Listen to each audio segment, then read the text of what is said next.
Hello everybody, welcome to this next video. Here we will prove the convolution theorem.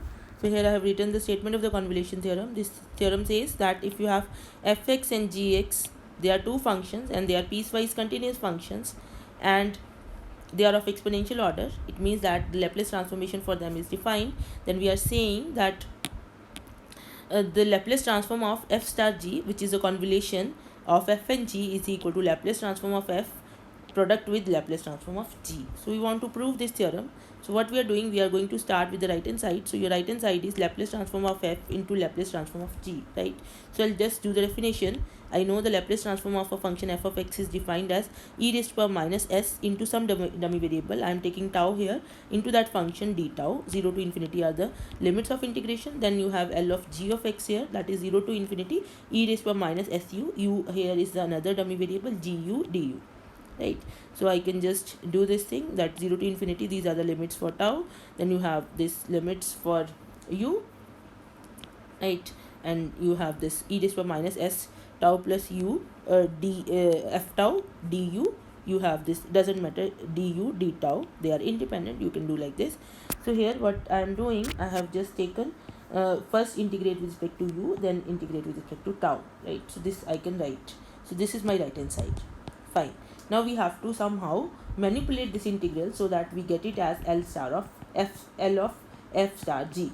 So this is what our aim is. So we have to somehow make it as f star g. Somewhere in the picture should come f star g, right? Okay. So what we are going to do, and also this variable, right? Because f star g and Laplace transform, it means that we want something minus e raised to power minus st f star g t dt, right? This is what we want. So it means that in place of two things I want one thing here. So I have this in my mind, that let us put it equal to something. Okay, fine. So right now if you look at the integration is what? You have two variables here, u and tau, right? So you have u and tau, and limits are 0 to infinity, 0 to infinity. So you are integrating over this whole region, right? Fine, no problem. Now what I am going to do, I am going to put this tau plus u as another variable. For that, what I am doing, because I am integrating here with respect to u, so I fix this tau. For a fixed tau, let us fix tau for this part only, right? And then you put this tau plus u equal to some another variable t. Now you have your u will be eliminated, so you have another axis where you have t and you have tau. So your u is actually t minus tau, right? So instead of integrating in this region where you have axis as u and tau, you will integrate in the region where you have axis as t and tau. Fine. So you see what will happen here. In place of this tau plus u, you will write as t. Here in place of u, you will write as t minus tau. Fine. And what else? You should know what is du. Du will be dt, right? Now what will be the limits of integration of u? Limits of integration of u, right? So u is t minus tau and t is from 0 to infinity, and tau you have fixed. So it means that when t is 0, u is t minus 0. When t is 0, you have u equal to, I'm sorry, so you have when t equal to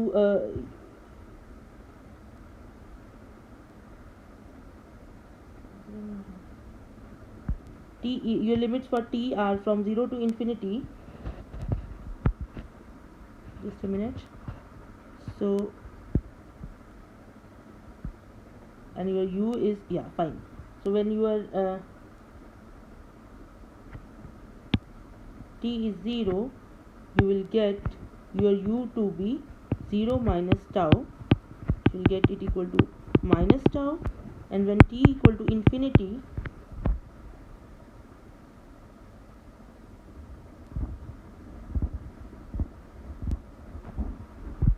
sorry, I'm looking for the limits of t. I'm sorry, that is the confusion here. Okay, fine. I'm looking for the limits of t because now my new thing is t and tau, right? So I'm looking for the limits of t. Okay, fine, that is the confusion here, that is why I'm getting, let me write again. Okay, so I'm looking for the limits of t because I'm changing into t. Fine. Okay, so we are looking for the limits of t, right? So your t is here tau plus u, right? So and u has limits from, I'm sorry for the confusion, from 0 to infinity, and tau is fixed. Therefore t has the limits from when u is 0, so you have tau plus 0, that is tau, and when u is infinity, your limits are infinite, right? So you see your integral, this integral, you just look at this integral. I'm going to write it again, right? So your integral was, till now we had reached here, right hand side is 0 to infinity f of tau 0 to infinity e raised to minus s tau plus u gu du d tau, right?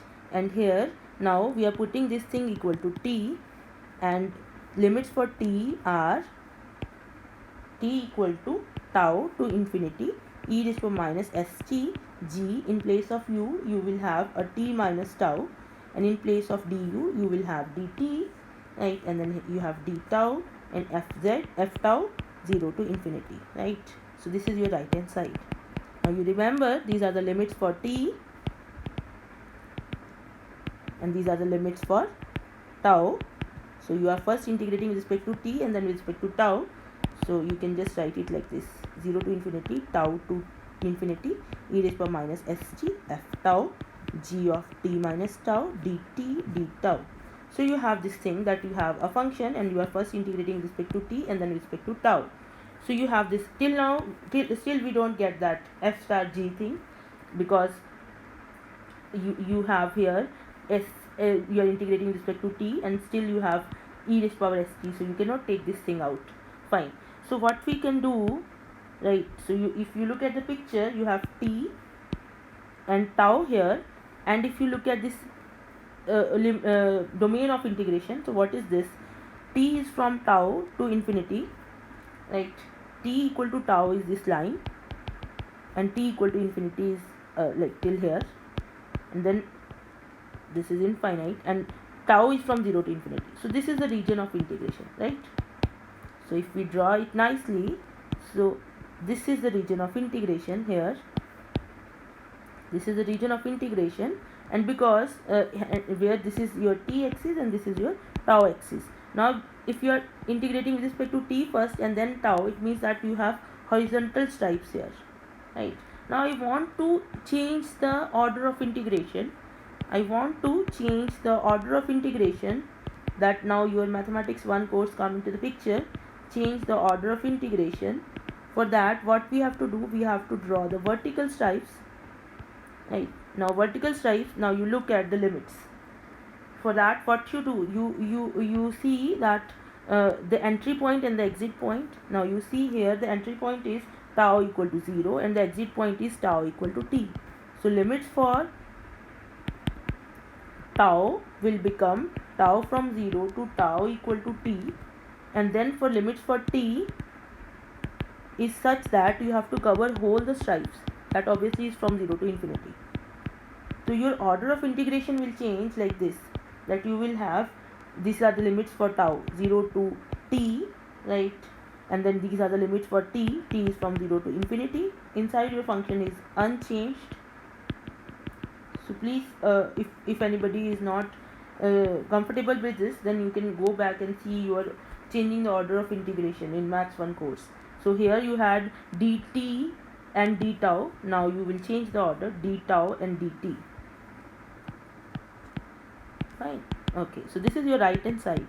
Now you see, if you are integrating with respect to tau first, because this term does not contain any tau term, so you can take it out.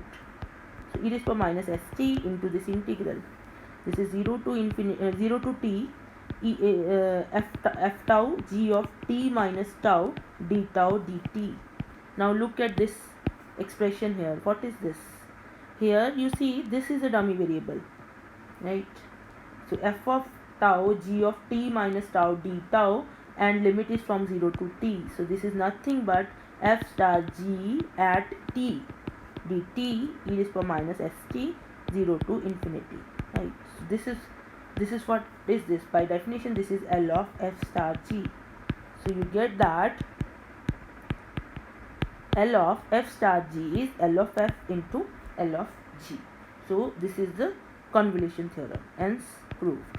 And we'll see that we most of the times we'll use instead of this statement we are going to use that f star g t is equal to L inverse of, if you call it as f of p and you call it as g of p, right? So this is the theorem, this is equivalent, right? We'll use this most of the times, right? In the next video we'll do some problems